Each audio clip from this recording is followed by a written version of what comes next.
Here we are in episode number 5. You're about to receive some of my favorite holiday thriving tips so you can enjoy this season without having to choose between giving up being healthy or dreading trying to white knuckle it.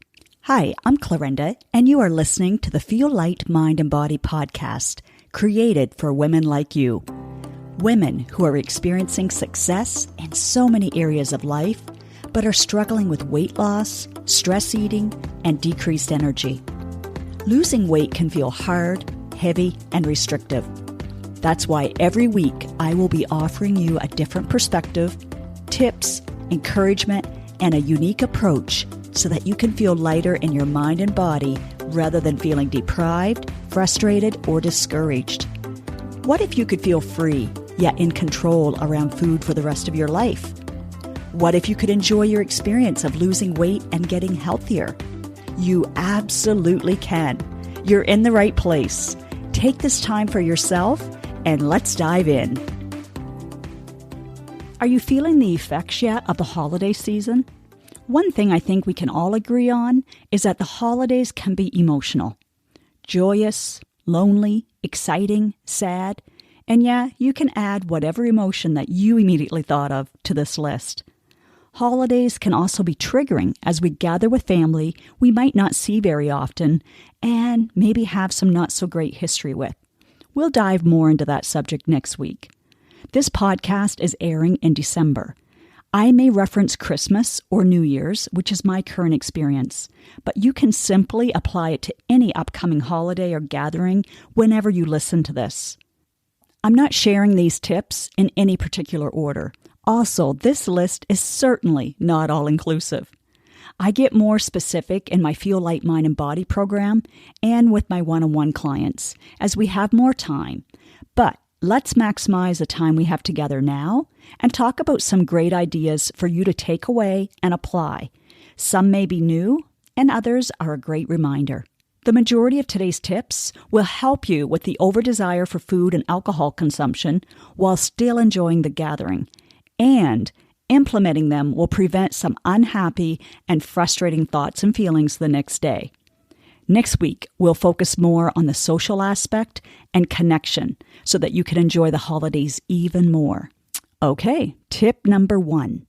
Open up your mind to the possibility that you can do the holidays from a more empowering mindset this year. Notice I didn't say perfectly. That's really just a fallacy. Let's think of it as a bit different so that you can get different results this year. It all starts with what you are thinking about your ability to enjoy the gathering, yet not overindulge in a way that leaves you feeling regretful. Do a check-in. What have you been thinking over the past few days? I've been hearing a variety of thoughts from friends and clients, which helped me decide which tips would be helpful to share today, as there are still more. I would love to hear your specific ones. In fact, I'll make a social media post on this, so find it after and comment to let me know. I might just have another tip or tactic to share with you there. One new client said she was thinking of skipping this year's family party. My 2 questions were, why? And did she like her reasons? She was thinking it would be too hard and she didn't want to undo her progress so far. Notice how normal it is to go to all or nothing thinking. It's what our brains naturally do. We spent some time unpacking her beliefs and experience around overindulging and her programming from previous traditional diet programs. Now she is feeling confident, relieved, and even excited to attend. She doesn't have to miss out, and she doesn't have to throw in the towel and then restrict herself the next day. Tip number 2. Okay, let's start with thinking about what you can bring to the gathering. You can't control what others bring, but you can control what you bring. First, do you want to bring something healthy or not? You get to decide. Then decide if you're going to hit the easy button and buy something, or bring a tried and true recipe, or maybe even spend the time to Google something new. Tip 3. Next, decide ahead of time what types of foods you will enjoy and which ones you will say, no thanks. Can you skip the rolls or garlic bread? Or are they totally what you've been waiting for? Will you eat dessert? You may not know what type, but you can decide how much, if any, ahead of time. How many drinks will you have? Or will it be a water, coffee, or tea kind of night for you? When you plan ahead of time, you're using the reasoning smart part of your brain. It has your best interest in mind. You absolutely can decide to plan for dessert if you want to. The guidelines I give for my clients and follow myself are: decide ahead of time, you have to like your reasons, and accept the side effects or consequences from doing so. There is no beating yourself up aloud after, and you can always stop after the first bite or two, or simply not have it at all. Many say they hear my voice in their head that it's okay to stop at the first bite if it's not a 10. And just because it is a 10 doesn't mean you have to finish it. The big one I struggle with, and I have a feeling you may as well, is wasting food. But this question will give you a better perspective. Would you rather waste it by throwing it in the garbage, or waste it by putting it into your body and then it add more to your fat stores? That visual and the thoughts of it wasting the time, energy, and investment I've made up to this point has helped me to waste as needed. Now, I also prevent wasting a lot by simply cutting off a bite rather than taking a full piece, even when it is given to me. And if you have someone at home who totally would enjoy the indulging, then taking it home is another option. However, if you're concerned about their health or think that you will be tempted to dive back in, then just simply throw it out. You not eating it isn't affecting anyone else in the world, in spite of our childhood programming that children are starving and would love to eat that. Yes, but it is impossible to share this with them. So don't let that guilting technique influence you anymore. Why decide ahead of time? That doesn't sound fun. But I think you probably can guess. It's much harder to make a decision when you are surrounded by the sights, smells, offers, and the highly excited part of your brain that we often refer to as the toddler brain wants what it wants when it wants it, without any regard to the consequences. It wants that dopamine hit now, and then more of the same, or let's make it even more potent. There's more simple science behind this, but for now, just try deciding ahead of time and practice keeping your word to yourself. It's okay if you're not perfect. I'm not always, but with making decisions ahead of time, I find I usually stick to 80 to 90% of my decisions at this time of the year. However, without having at least a little chat with myself beforehand about how I want to feel when my head hits a pillow, I end up giving in to the momentary pleasures and then feeling too full, tired, and disappointed in myself. The reality is that is not pleasurable. It doesn't feel good. Now, I may decide to eat food I only eat at Christmas, but I do so intentionally. When it's deliberate and I'm not guilting myself, then there's no need to eat more to feel better that I'm putting in air quotes, messed up. Did you get that? This could be a game changer for you this year. This could make the difference in gaining 2 pounds instead of 5 to 7 pounds this month.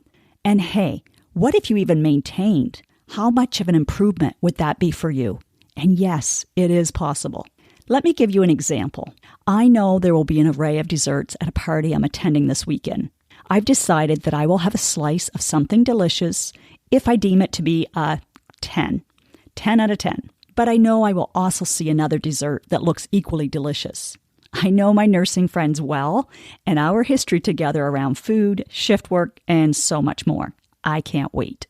So, I may choose to take a sliver of each dessert to equal that one piece. I will enjoy it. I won't feel deprived. I won't feel miserable later. Without making that decision ahead of time, I probably would find myself taking a small piece of everything until my plate looks like a full meal deal. And I will then feel the after effects when I crawl into bed that night. So we plan ahead of time as a form of love and self-care, not of restriction and deprivation. So what do you think? Do you think you could try doing this even for one of your gatherings to see how you feel? Tip 4 is to eat until you are just about full, while savoring what you do eat. A great test for this is if someone said, "Hey, let's go out and have a snowball fight," or "Let's walk and go caroling." Would you feel like it? If kids are around, do you want them to remember you saying, "Oh, you go ahead, hun. I'm too full and need to let this digest"? Or do you want them to remember how much fun they had with you, doing something that required you to move around? You may be like some of my Feel Light Mind and Body members who had lost the sensation of feeling full before they started the program. Just know that you can get that sensation back by resetting your hunger hormones. But in the meantime, maybe just do the visual test. Instead of munching here and there, actually put what you're going to eat on your plate so you can let your brain register the amount to help yourself be content and stop just before your stomach is full. Tip 5. Be okay with saying, no thank you. You can acknowledge the way they've set the table or their food presentation. Tell them it looks delicious or beautiful. And you can do this and still say no thank you for a reason that you personally like. Be true to yourself. Stop trying to please other people. Trust me, I know that is a non-ending energy drain and pressure that you can practice letting go of. It's been deeply ingrained in me, but I continue to practice the discomfort of not pleasing some people in order to honor myself. You are the one who has to live with the after effects of digestive issues, headache, weight gain, concerns about your future health, poor sleep, and, let me think, feeling exhausted mentally and physically. People-pleasing gives a fleeting result of someone else being happy. That's great, and I love making others happy, but here's the key tip. Make sure that it is not at the expense of jeopardizing your mental and physical health. More than anyone else, you need to be happy with your decision.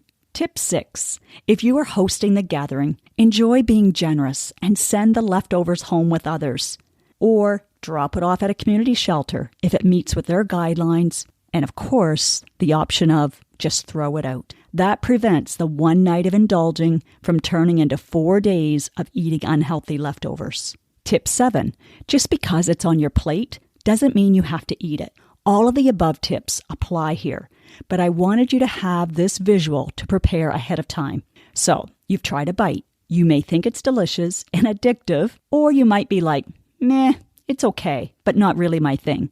Either way, you get to decide if you will have bite number 2 or simply mess it up a little, cover it with your napkin, and then discreetly place it in the garbage. You don't have to make a big scene of it or announce your healthier decisions. Probably no one wants to hear that at the party, except maybe another podcast listener. If that's the case, then share away and encourage each other. That's a sweet bonus. Simply calm your brain down so that there's no need to eat everything. There will always be future opportunities. People will bring that dessert or dish to another party, or you can buy or Google the recipe anytime. It's simply just food. Tip 8. Be appreciative and show it. We often think that has to be polishing off our plates. Yes, if someone's primary love language is acts of service, they may be acting from that in preparing tantalizing favorite dishes for you and everyone else. But words of affirmation may also be up there in their love language ranking. So tell them what you appreciate about them and the work they have put into the planning and experience. And if you aren't familiar with the 5 love languages, I'm referring to an oldie but goodie book written by Gary Chapman. Tip 9. Drink lots of water the day before and the day of especially. Don't show up dehydrated, as your body will urge you to eat or drink anything in sight in order to maintain homeostasis. Also, don't leave dehydrated. That can make the difference on if you have a midnight snack or strong urge in the morning to eat. Tip 10. Do things to help your host or hostess. Look around at what may need to be done next. Are extra chairs needed? Do the water pitchers need filled? Ice buckets put out? Whatever. They will appreciate the extra set of hands, and it will serve you in not standing around with the appetizers, salivating or sampling more than you planned. And I want to remind you, if you are part of the Feel Light Mastery, to go into the module called 12 Ds of Christmas, because we dive a lot deeper in there. So review that, even if you were in that program last year. It's a great time to review. Tip 11. Your mind may automatically go to its default mode of thinking, this season is going to be a write-off. Or maybe, after one night of overindulging, you decide to just wait and be a good again in January. Instead of the mind drama, get very factual. How many social eating experiences will you have each week? Maybe the truth is there are only 2 to 3 meals that you will be surrounded by food you normally don't eat. So what about the other meals that week? You can eat healthy then and simply indulge in 2 to 3 meals that week. You don't have to say, I have to wait until January. Tip 12. This one leads more into next week's podcast on how to enjoy the holidays more. But in case you need this reminder today, I just feel to add it in for you. Give space to grieve and miss someone, and still give yourself permission to have a good time and add more beautiful memories to your life. It's been 4 years this month since my dad died. I still miss him so much. He loved Christmas more than any man I know. So of course I have moments of sadness. I've been struggling with even getting decorations out, and I also have great memories to look back on with gratitude as I continue to make more. So I'm doing my work, and probably by the time this airs, I'm hoping I will have decorated on that weekend. And the final tip of today, tip 13, have a plan in place for January. If you do gain an extra 3, 8, or more pounds in December, don't become another statistic that goes super strict in January and then quits after a few weeks because you're exhausted at having to work so hard at it. If you want to kickstart in a way that is doable and also sustainable, I want to invite you to join me in a Fresh Start, which is a 2-week kickoff and gives you a taste of the Feel Light Mind and Body program that I'm offering for the 6th time right after a Fresh Start ends. I'm excited for the women who will say yes and make 2023 the year that they actually do feel lighter in their mind and body, and for it to be a sustainable approach. By the way, you can lose weight with no exercise needed. I know, right? I never knew that before. That's how Patricia has lost 75 pounds so far. She hasn't exercised a day yet. Exercise is awesome and is amazing for our health, but I want you to be able to lose and maintain weight without depending on exercise so that you can maintain through times when you can't or simply don't want to exercise. Maybe because of vacation, sickness, work deadlines, travel, grieving, whatever. Exercise is simply a bonus when you are ready to add that in. You will learn how to reset your hunger hormones and manage your thoughts and emotions instead of feeding them to feel better.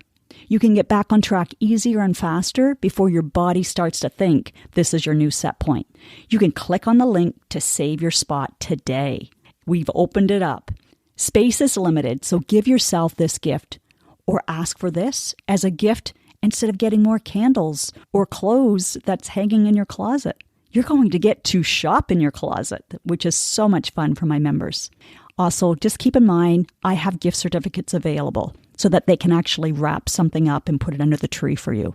Okay, until next week, start playing with these tips. Lovingly say no to what you don't want so that you can say yes to more of what you do want. Now, do yourself the biggest favor. From love, take at least one action step from what you learned today. Knowledge without application won't give you the results that you desire. Let me know on Instagram, Facebook, LinkedIn, wherever, what you are choosing to do and when. And yes, please leave a podcast review wherever you are listening to this. When people read your words and can see themselves in them, then you are contributing to women empowering other women. And that feels amazing. You just might change or save a life today.